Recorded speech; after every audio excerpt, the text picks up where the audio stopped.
à notre invitation. Notre rencontre d'aujourd'hui n'est pas une simple coïncidence.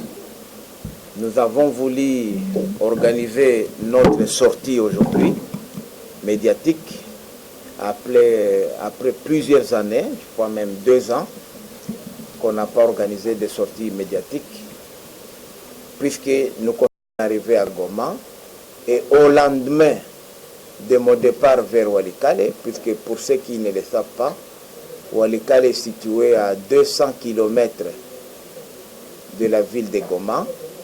Willy Michiki, la FENI m'a attribué 12 265 voix, 12 295 voix, alors que mon regroupement RASOP a fait 13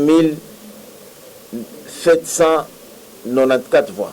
Je rappelle ici que Walikale est une circonscription à 3 sièges. Mais les procès-verbaux et les fiches de résultats que nous avons remis à la Cour certifiée côté m'ont attribué 54 123 voix. Vous voyez l'écart entre les fiches et les fiches sont là aujourd'hui à la Cour constitutionnelle et nous avons des copies qui sont restées avec nous. Alors, sur cette circonscription de Walikale, vous allez constater ici que le premier candidat ici, c'est Élisée Mounembwe. Elle a fait les voix individuelles 14 508 et les voix de son regroupement 17 000. Et la deuxième famille politique là-bas, c'est l'AFDF allié avec 16 053 voix sur la liste du parti et Madame la questeur actuelle, Alfani Machozi, a fait 7 869 voix. Et la quatrième famille politique, donc après les RASOP, c'est l'INC là-bas et allié, mais là-bas ils étaient partis comme INC seulement. C'est M. Mounoubo, Juvenal, mon jeune frère, qui a fait 10 416 voix, et sa famille politique a fait 11 544 voix. Donc moi seul, j'ai fait déjà plus que la famille politique INC alliée. Donc, généralement, donc la CENI m'a reconnu comme élu ici, malgré qu'ils m'ont amputé de plus de 80% de mes voix, mais je suis toujours reconnu élu par la CENI ici. Fiche d'attribution. Alors, qu'est-ce qui s'est passé après? La CENI a dit que non, le RASOP n'a pas atteint le seuil. Et comme le RASOP n'a pas atteint le seuil, c'est la loi, j'étais recalé. Nous sommes allés à la Cour constitutionnelle. Nous avons amené nos procès-verbaux, nos fiches de résultats, tout ce que nous avions comme preuve matérielle. Et après recomptage de voix, puisque dans ma chambre 3 où j'étais, qui était présidée par 3 juges du PPRD, le juge Mavungu, qui était le président, l'ancien directeur de cabinet du président Obeminaku, d'ailleurs c'est de là qu'il est devenu comme cadeau au juge à la Cour constitutionnelle, le sénateur Bokona, qui est maintenant juge aussi, PPRD aussi, et l'ancien ambassadeur au Rwanda et directeur de cabinet adjoint du président Kabila, et son avocat personnel d'ailleurs, qui l'a représenté d'ailleurs en 2006 aux élections, Nkulu, que vous connaissez, Maître Nkulu, c'était les 3 juges PPRD qui étaient dans ma chambre. Et dans ma chambre 3, curieusement, le ministère public a demandé, dans son avis, il a déclaré ma recette après avoir été impressionné par les preuves que nous avions mises à la disposition du greffe de la Cour. Il a déclaré ma requête non seulement recevable, fondé, mais il a demandé le recomptage de voix. D'abord, tout le monde était étonné, puisque la procédure de recomptage de voix, c'est une procédure extrême au niveau de la loi électorale. Et lorsqu'il a demandé ça, c'était pour mettre fin au problème d'essayer de RASOP, puisque c'était impossible un seul candidat de RASOP puisse faire plus de 50 000 voix, alors que le RASOP a aligné plus de 450 candidats sur l'ensemble du territoire national, à la députation nationale seulement. Et évidemment, il appartenait à la Cour de pouvoir, la Cour des séants de pouvoir décider, puisque, comme vous le savez très bien, l'avis du ministère public ne lit pas toujours les juges. Heureusement, dans la chambre 2, où il y avait un autre dossier de RASOP, notamment le dossier de l'actuel ministre de hein, à l'occurrence M. Emery Okunji. Dans sa chambre, on a fait aussi le même recomptage de voix. Et après recomptage de voix réalisé par les RASOP, on est tombé sur 216 233 voix. Donc, le RASOP a atteint le seuil avec 216 237 voix sur l'ensemble du territoire national. Donc, la question de seuil ne se posant plus, en principe, la Cour devrait regarder partout où il y avait les candidats de RASOP en vue de pouvoir les valider. Tous ceux qui, dans leur circonscription électorale, ont pu franchir le seuil et les proclamer élus. Mais, à notre grande surprise, aujourd'hui, la Cour constitutionnelle a confirmé, même dans la chambre spéciale, l'arrêt RCE 119/370/566/DL, confirmant les seuils atteints, le seuil national atteint par les RASOP, confirmant mon collègue Emery Okunji comme élu de Lubefu, mais nulle part ailleurs, même là en Zongo, là où on avait une autre dame, Sylvie, qui était déjà validée là-bas, on l'a invalidée.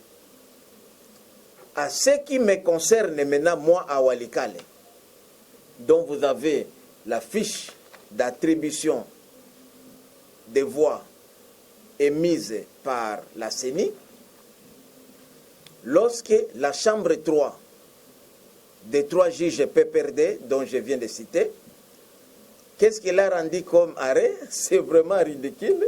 Vous allez vous en moquer. Je vous donnerai des copies. Hein. L'arrêt 052, hein, c'est ça. L'arrêt RCE 052/DN.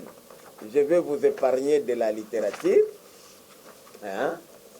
Après avis du ministère public, dit recevable la requête, dit irrecevable la requête pour défaut de qualité. Donc, défaut de qualité du requérant. Le requérant, c'est qui? C'est le président du RASOP, du rassemblement, qui est Olengakoy. Le même requérant ici, c'est lui qui a signé les requêtes de 152 requêtes introduites à la Cour constitutionnelle. Et dans la même chambre 3, il y avait d'autres requêtes signées par Olenga Koy qui ont été déclarées recevables, notamment la requête de l'actuel ministre des Affaires humanitaires qui est dans le même regroupement que moi, Bernard Biando. Mais lorsque chez moi, il y avait un problème, il ne savait pas quoi faire, il fallait déclarer irrecevable. Est-ce qu'on peut croire en cette cour-là? Est-elle une cour qui dit les droits ou qui dit la politique? Et vous allez constater que la cour, je peux vous lire après, la cour a ainsi délibéré et statué à l'audience publique de ce 4-5-2019 à laquelle ont siégé M. Mavungu Mvumbi Bingoma Jean-Pierre, président de la Chambre, donc PPRD, membre fondateur du PPRD et ancien directeur de cabinet de Obé Minaku comme président de l'Assemblée nationale, Koulou Kilombo Mitumba Norbert, membre fondateur du PPRD, représentant délégué de Kabila à l'élection présidentielle de 2006, ancien directeur de cabinet adjoint du président Kabila et ancien ambassadeur de la RDC au Rwanda pour les comptes du PPRD. Et Bokona Wimpa Bonjali, François, juge. Bokona, vous savez, il était sénateur du PPRD, c'est de là qu'il est devenu juge. Donc, parfois, je continue puisqu'il y avait d'autres, il n'y avait pas que eux, avec le concours du procureur général par le premier avocat général, Matia Boumissa, et l'assistance de M. Moutombo, Jean-Paul, greffier du siège. Donc, vous allez comprendre que lorsque nous nous plaignons notamment une partie de l'opposition, la Mouka et les autres, c'est ça le problème. Déjà au niveau de la Cour, on ne pouvait pas former une chambre de la Cour qui est composée de gens issus du même parti politique. C'est comme ça que nous allons proposer des réformes.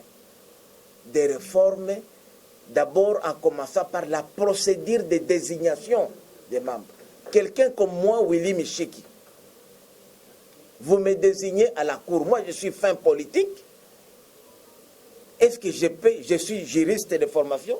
Je suis professeur d'université. J'ai rempli les critères. Est-ce que ces critères-là suffisent pour que je sois juge à une institution aussi importante? Le dernier rempart de la population, puisque aujourd'hui nous sommes dans une journée internationale, nous célébrons la journée internationale de la population. Une population qui est abandonnée, laissée abandonnée à leur propre sort. Vous confiez l'avenir, le devenir de vos concitoyens entre les mains d'une famille politique, un parti politique, des gens qui ont vécu ensemble. Qu'est-ce que vous pouvez attendre de leurs résultats? Et si vous regardez tous les arrêts qu'ils ont rendus là-bas, il n'y a que les gens de PPRD qui ont été validés. Je vous défie d'aller regarder dans les annales. Ça ne me surprend pas. Vous prenez la chambre spéciale. La chambre spéciale, les trois messieurs-là sont revenus sur la chambre spéciale. Bokona était là, Mavungu était là, Koulou était là. Et ils ont maquillé par qui? Ils ont ajouté quelqu'un d'autre aussi de la majorité présidentielle d'hier, sénateur aussi, Mongoulou. Et ils ont maquillé ça par un juge de carrière, Funga. Or, la délibération, c'est la majorité. Est-ce que Funga, celle qui est magistrat de carrière, quelle influence aurait-il sur les autres 4? Voilà pourquoi les décisions sont toujours influencées. Voilà pourquoi le juge de carrière, un avocat de carrière apolitique comme Ouassenda aujourd'hui, vous ne le voyez pas. Vous ne vous posez pas la question pourquoi Ouassenda n'est pas là. Maître Corneille Ouassenda, c'est puisque il n'a pas de parti politique, il n'a pas d'obédience. Vous ne vous demandez pas pourquoi des gens, des personnalités politiques comme Eugène, professeur Eugène, ils ont démissionné, comme Maître Essambo, ils ont démissionné, malgré que Essambo a été, moi je connais Essambo comme Dirkaba de mon ami vice-premier ministre Loumano. Puis il a été avec mon ami aussi Bochabe. Quand je venais le voir, c'est là où j'ai connu Essambo. Mais lorsque Essambo s'est retrouvé dans cette cour, il a dit non, ma conscience me dérange.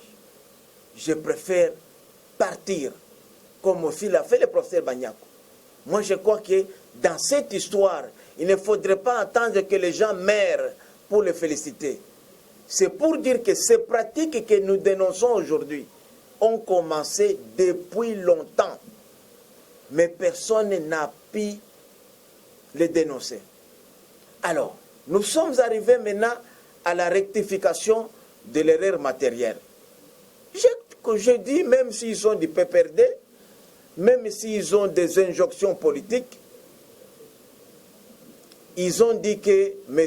Joseph Olengakoy n'a pas qualité d'engager les rassemblements. Puisque c'est lui le requérant, ce n'est pas moi. J'appartiens à une famille politique et c'est le président du regroupement qui est en justice. Malgré qu'on a déposé toutes les pièces, nous sommes allés en rectification pour erreur matérielle.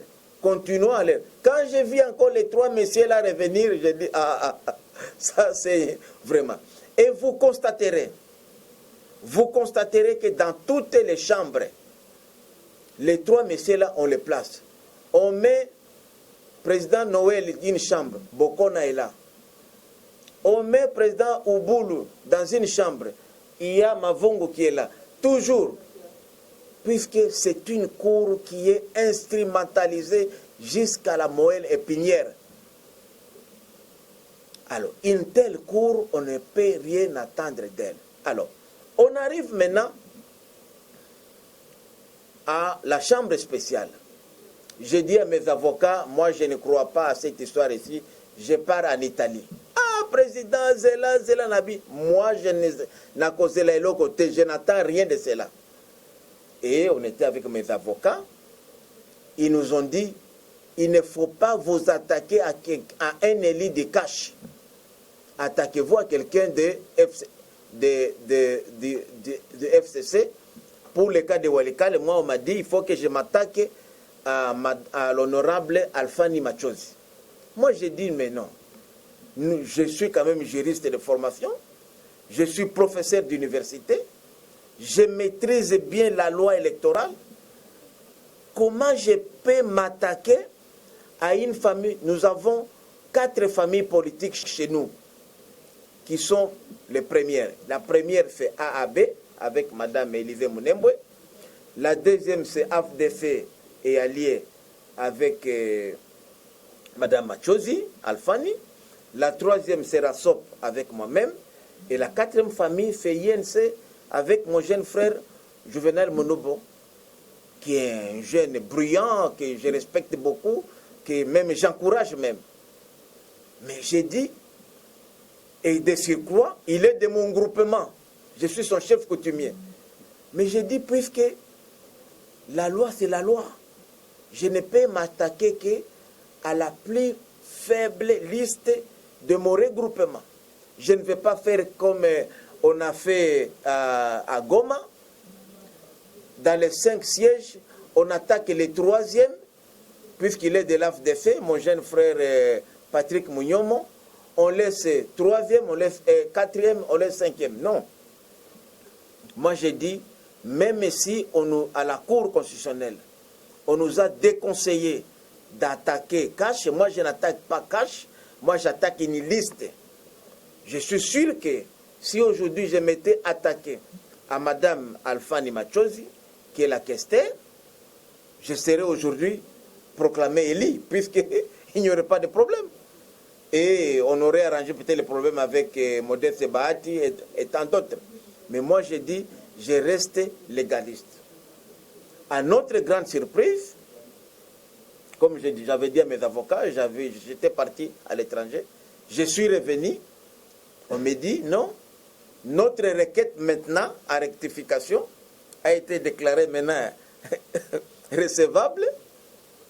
Et ce qui est crié que parmi le juge là, il y a un juge qui a siégé avant pour représenter le PPRD encore au Sensa, où Olengako y siégeait.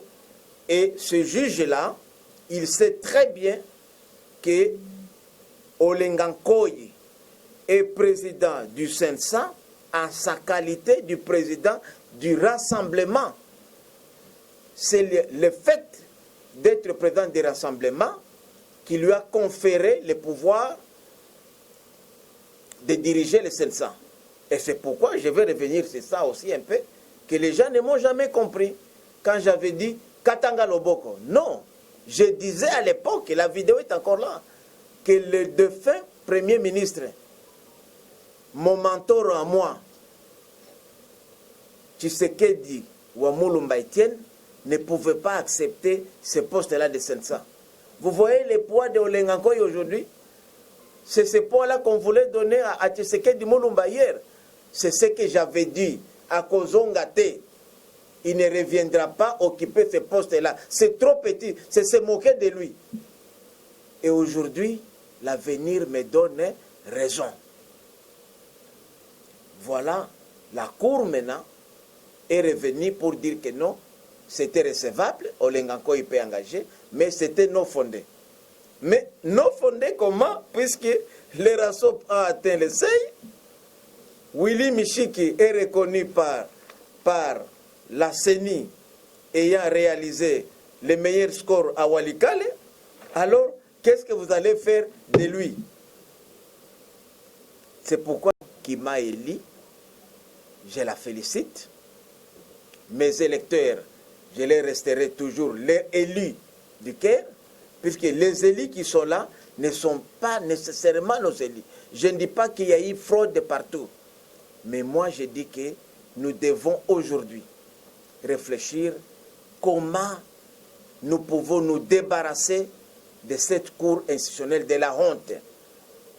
Et je vais aller encore plus loin, puisque les gens parlent de margoulinage, de concussion, de corruption. Nous, nous détenons des preuves, même des audios. Nous avons été invités par un juge dans son cabinet privé, la nuit. Mes avocats connaissent, ils étaient à côté, lui ne les a pas vus. J'ai tout enregistré. Je demande à ce juge-là, puisqu'il a dit qu'il m'a invité dans son cabinet privé au nom de ses collègues. Je l'invite à pouvoir faire amende honorable, à présenter des excuses publiques. Et si dans les 72 heures, il ne le fait pas, je vais mettre en public, j'ai des échanges de messages ici, des SMS, des échanges audio au téléphone avec lui, mais j'ai aussi dans son cabinet privé, là où il m'a invité à 21h jusqu'à 22h, et j'ai rencontré un autre membre du gouvernement, je crois qu'il m'écoute et il comprendra les consignes, puisque je ne l'ai pas vu sur les 500 députés, et il doit avoir été aussi dribblé. Je l'invite à présenter des excuses publiques à notre peuple ou à démissionner. S'il ne le fait pas dans 72 heures, je mettrai ça à la place publique et nous allons marcher sur cette cour constitutionnelle. J'étais en maquis, je suis revenu maintenant, puisque je ne vois pas un mécanisme aujourd'hui qui nous permettrait de nous débarrasser de cette course, de cette Cour constitutionnelle qui est déjà infectée, impropre à la consommation, si ce n'est pas le peuple, la population qui puisse se mettre debout et dire trop c'est trop, nous ne voulons plus de cette Cour-là. Voilà pourquoi nous avons voulu profiter de cette opportunité en cette journée internationale spéciale pour attirer l'attention de la communauté nationale et internationale sur la menace qui sévit sur la population congolaise. Nous avons besoin de l'accompagnement, nous avons besoin de soutien de nos partenaires bilatéraux, multilatéraux, pour que la population congolaise puisse se retrouver. Puisque la façon dont nous vivons comme des animaux. Les hommes ne vivent pas comme nous. Et la justice élevant la nation, un pays qui n'a plus de justice, c'est un pays qui est une nation plutôt qui n'a plus de justice, c'est une nation qui est appelée à disparaître. Et c'est à nous d'abord, Congolais, à commencer à faire les premiers pas. Nous allons mener des campagnes dans toutes les 26 provinces de la République pour les sensibiliser sur la mauvaise distribution de la justice, à commencer par la haute cour. Si la haute cour de justice, la cour constitutionnelle, elle est pourrie, c'est tout le système judiciaire qui est pourri. Voilà, mesdames et messieurs de la presse, l'objet de notre échange d'aujourd'hui. Nous sommes à votre disposition.